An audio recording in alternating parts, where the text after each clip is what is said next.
น้องวันนี้เขากะฝนตกพี่น้องเนาะพี่น้องเอ้ยฝนตกแห้งขนาดเบิ่งแต่พื้นพี่น้องพื้นน้ำเปียกแต่ว่าผู้ขาตาเครื่องอยู่ห้องบริกู้จ้อยแล้วก็มีน้องพ่อเพิ่นมานี่เนาะโอ้ยมื่นพี่น้องมื่นนี่ละพี่น้องเนาะคนเฮาแต่ละมือแต่ละเว้นโอ้ยพี่น้องเอ้ยนี่ก็เป็นนั่งก็เป็นตึกใหม่พี่น้องท่านั้นเป็นตึกใหม่ใครอยากมาเที่ยวอะไรพี่น้องเนาะนี่มีสะพานลอยข้ามพี่น้องแล้วก็มีสะพานข้ามฝั่งนั้นก็มีพี่น้องเพราะว่าฝั่งนั้นก็ผู้ขาเคยถ่ายเบิ่งในทางนั้นนะเนี่ยก็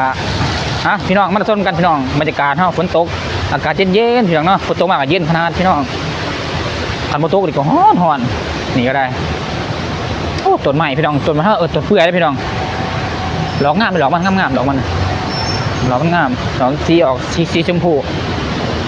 นี่แหละตรงนี้ยังไงพี่น้องกามันรับทายมารับชมบรรยากาศด้วยหนึ่งพี่น้องเนาะไปก่อนแดนก่อนนะมีรถท่านบอคนเห็นท่านบอ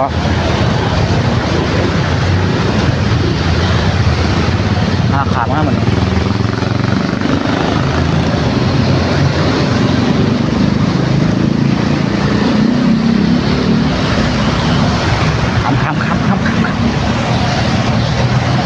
เฮ้ยพี่น้องเอ้ยเกือบเชี่ยวพี่น้อง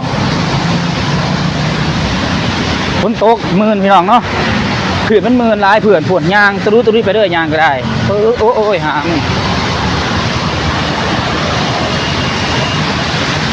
พี่น้องเจ้าพี่ทำไรเด้อเจ้าคลิปหน้าพี่น้องบ๊ายบายครับผม